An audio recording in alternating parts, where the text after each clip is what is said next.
And good morning, my beautiful America. I'm Eden Gordon Hill. Welcome back to the All American Book Club. I tell you what, our country is more patriotic than ever before. And I know it's very cold, bitter cold here in our nation's capital, but I tell you what, we are a shining city on a hill. And you know what? It is because of those who have served this nation and who continue to serve this nation. And this morning, we have the opportunity to bring to the show for our second time. You guys will recognize his beautiful face. We have Dani Pettrey. She is a best-selling author, Christian suspense, and also she focuses on our military and our veterans. And she is a sixth-generation military service to this nation.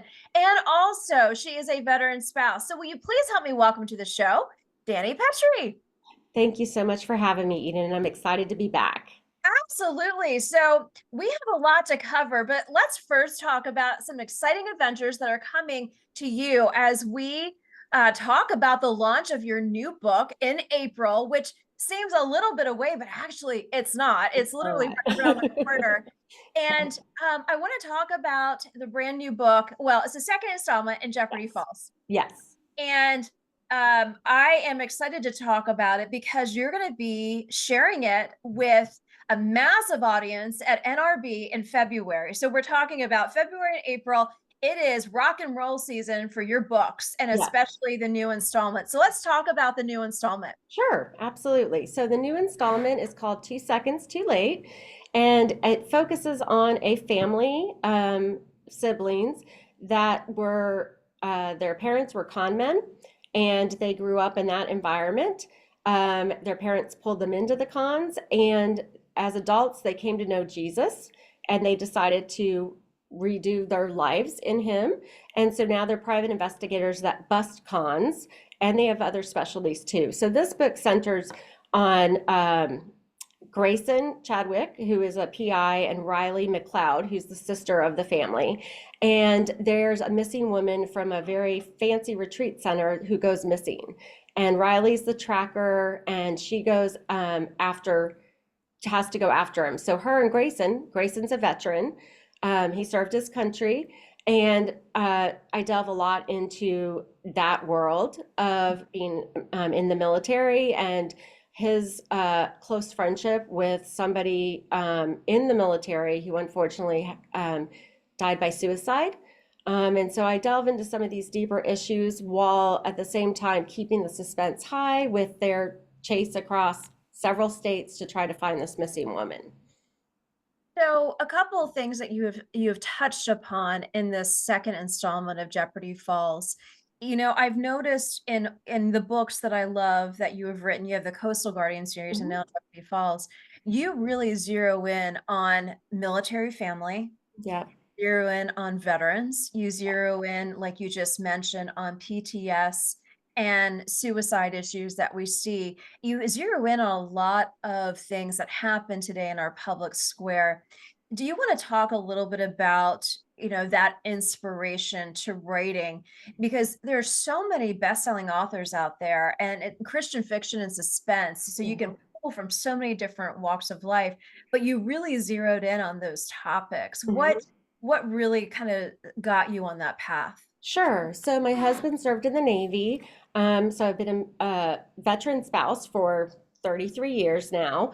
And I think just knowing his time in the service, being, with him as he served, um, and just seeing the dynamics within military families, several friends, just seeing that interaction and what military wives go through and the brotherhood between military brothers and sisters serving our nation and serving for Christ. And so I really like to delve into that because I feel like there's a lot of books that bring in military, but a lot of them don't focus so much on those dynamics and the outcome of serving and how that affects military spouses and how it affects the veterans. And I just feel like there should be a voice in that area. One thing I know that you are sharing with your readers and the new Jeopardy Falls installment is just the raising awareness of the 22 suicides per day. Yeah. which, you would think by now with all of the veteran service organizations, all the awareness we have out there, that that number would decrease, but yet it's still increasing. And, Yeah. one of the military spouses I've worked with over the years, I love, our audience knows her. She was Air Force Spouse of the Year, Oh, and her wow. husband on active duty committed suicide. Oh, no. So she helped develop the 988 hotline. So Oh, I wow. want to put that out there for Yes. the audience, your readers, and Mm-hmm. just to remind them that that 988 hotline is nationwide. They can Mm-hmm. call at any time to talk to somebody. They can Mm-hmm. talk about all the things that they may be going through.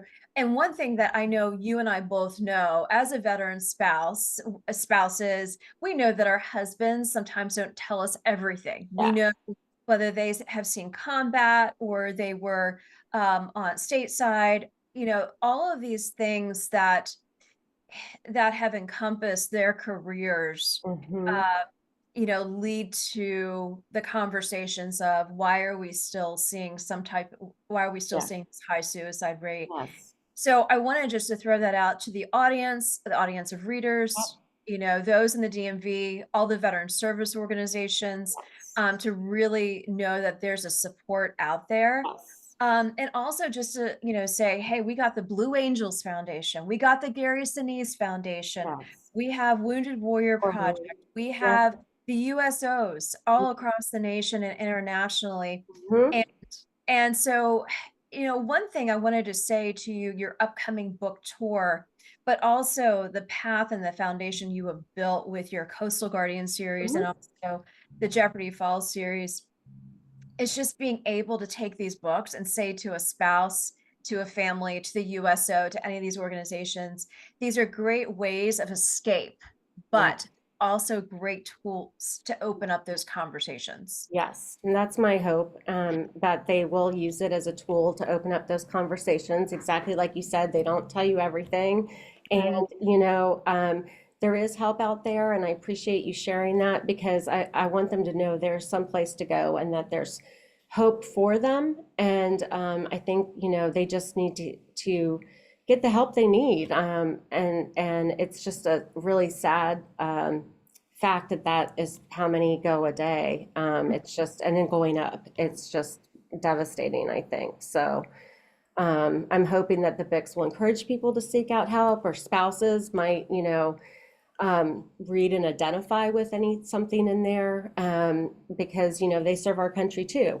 We serve our country too by being spouses. So yeah, I really wanted to hit on that and share that because I think a lot of people aren't aware of that, to be honest. No, I think you're correct. I think, you know, we tap into sources that we're most comfortable with, but I think, even looking in our community and, Mhm, let's talk about that for a second, the resources that are available, mhm, and not just for the veteran military space, but mhm, the resources that are available to the American people, not mhm. not the federal government, Right. but the community. So I Yes. want to talk a little bit about that. You and your family left Northern Virginia, or no, excuse me, left Maryland, the Yes. DMV area, and Yes. moved to Florida. And it was Yes. right before one of the biggest hurricanes of the decade hit Yes. Florida, North Carolina. So Yep. talk a little bit about that because there's a threading of resilience there in that uncertainty. And I think that has been built in us as spouses. Exactly. And now, let's talk about what happened during that time period for you guys. Sure. So we moved to Florida. Um, 2 weeks later, the hurricane hit. We had everything still in boxes. Basically, we had not unpacked. We had moved there and then had to travel. And so we lost about 95% of our belongings, 2 cars. Our house is basically still just wooden frames, because everything had to be torn out because of mold that could form in Right. that. And so we've kind of been on this journey of having to stay at one Airbnb, move to another one because of, who's rented it. So we're on our third Airbnb, but God's with us through this time. He has been so gracious on the journey. People have writer friends, especially, have done amazing things and poured out love and donations and things we couldn't even, think of, that they've done. And so I feel like there's hope in that. And the community's been hit really hard. I mean, our neighborhood probably has less than a fourth of the people still in it. And Mhm. so it's definitely devastating, and it's hard to see so many homes like that. But I feel God has really protected us and loved on us, and I'm thankful that nobody, in our neighborhood, nobody was hurt. I mean, it was things, we lost things, and some of those things hold serious memories. My mom's cookbooks, they're gone, and she's been gone for 13 years, and so I can't make her dishes anymore. Stuff like that ties in. But at the same time, we're looking at it going, it's physical stuff. And that's, not where our hope lies. Our hope lies in God. And those things can be replaced. Yeah, no, absolutely. The one thing I know that we have talked about both offline, and also I want to bring up this morning is just what unites us. Hmm. Yeah. And that thread of community, Hmm. that really brings people together. And we have lived through Hurricane Florence Yeah. right after we got married, and then we lost my father-in-law, and then we lost my mother-in-law, and then Hurricane Florence.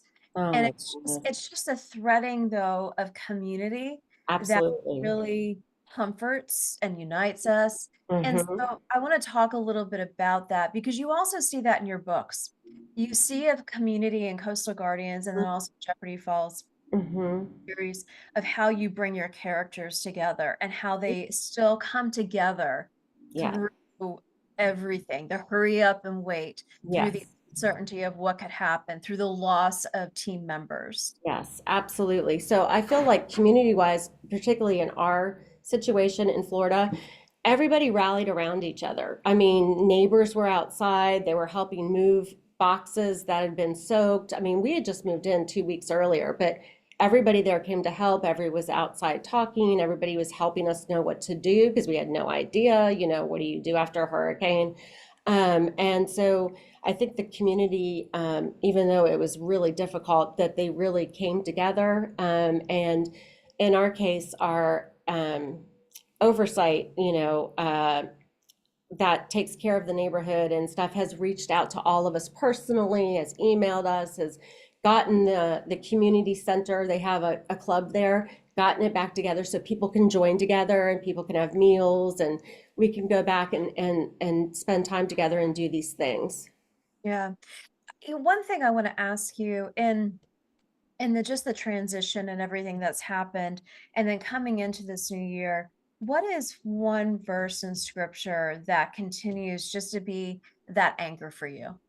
Right. That's a great question. I would have to say, in Ephesians, where it talks about that God's our strength. Yeah. And I feel like that, that I can do all things through Christ Yeah. who give us Mhm. strength. And I'm sorry, I misspoke. That's Philippians. Um, and Oh, I you're still in the New Testament. You're good. Yeah, I was like, wait a minute. I was thinking of a different verse yesterday. I was talking on a verse with my small group yesterday, and my mind was still in Ephesians. But I can do all things through Christ who gives me strength. And Mhm. that's where our strength is coming from. It's not in ourselves, but it's coming through Christ. And it's working through, the Christian community that's rallying around us, our local community that's rallying around us. And I think, that's what you see in the military, that Yeah. especially in military spouses, they have a community between them, and I think that is so so important. I absolutely, yes. And I've seen that over the years of, just wanting to encourage our military community now. I'm going to go political on this segment for just a hot second, but we still are living in a COVID mindset in a lot of ways. And that nation needs to get their tuchuses off, out, Agreed. get out and go talk to people, get out and have Yeah. face-to-face community because that community is going to be that source of an encouragement. That Yeah. community is going to be there with you if your husband has to go or your kid has to go to the hospital. that community is going to be there to support you, not turn their back on you. And Hmm. they know that you need them, they need you. Yes. You are engaging with one another and not isolating one another and using that as an excuse. So Yes. Yes. I can't say that enough. Absolutely. No, I see the isolation. I agree with you. So many people are still stuck in the COVID mindset.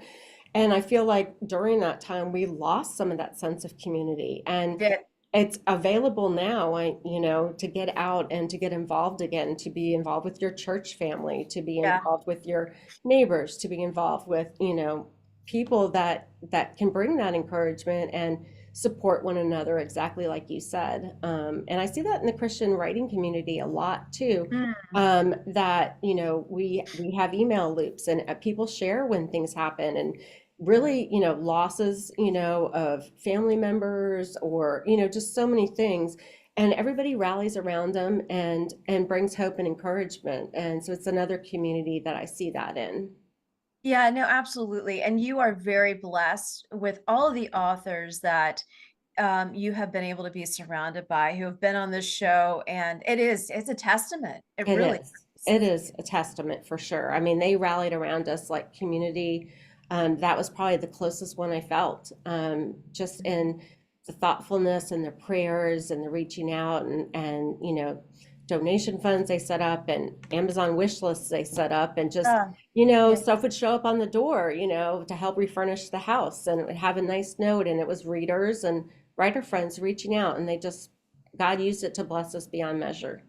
Amen to that. Yeah. Well, in our final 3 minutes, less than 3 minutes left here at the All American Book Club, I want to talk about just briefly a couple action items for our audience to get involved.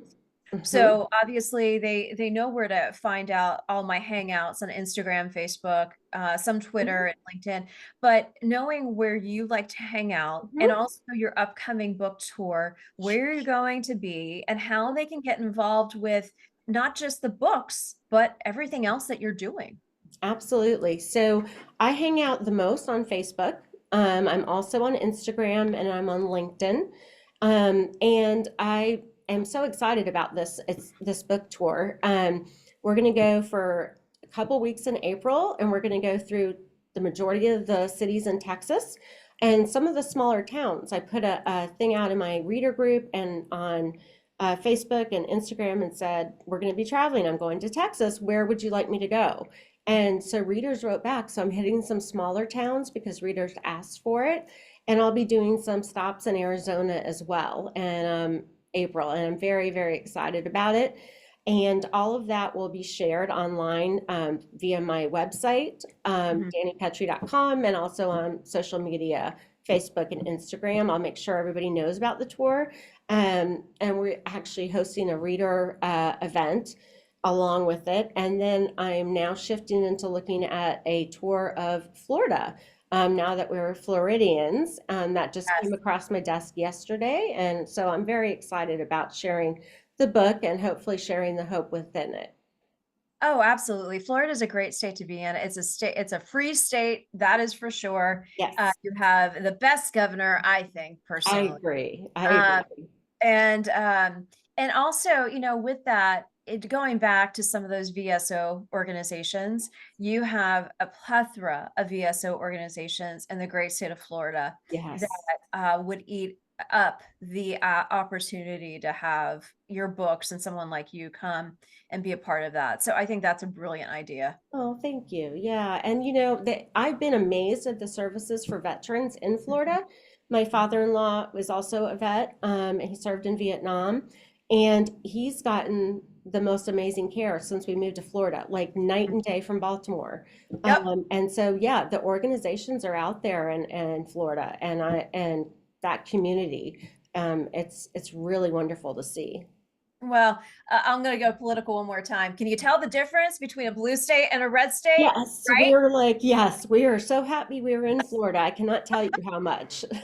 Yeah, There's a absolutely. big difference. There is a there is a big difference. Yeah. Also, I just want to put in one more plug here at the All American Book Club. So obviously this show and you and I are going to be on the ground in Dallas, Texas at the NRB convention for the Mm.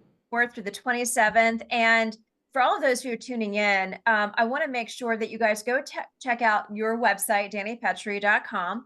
And you want to spell your name for them really quickly? Yes, it's DANIPETTREY Okay. .com. So danipettrey.com, and then also follow us here on all the channels because we're going to have live updates on the ground at NRB, and there is still time to register for NRB, National Religious Broadcasters. You can't miss it. There's going to be powerful Mm-mm. book authors like Dani there, and so many great free screenings of new movies coming out. I mean, it's just so exciting. It We is. have so much to be excited for as we head into this brand new year. So for all of those who are tuning in here at the All American Book Club, stay tuned. We'll be right back for our next segment. Thanks so much, Dani, for being here. Thanks for having me.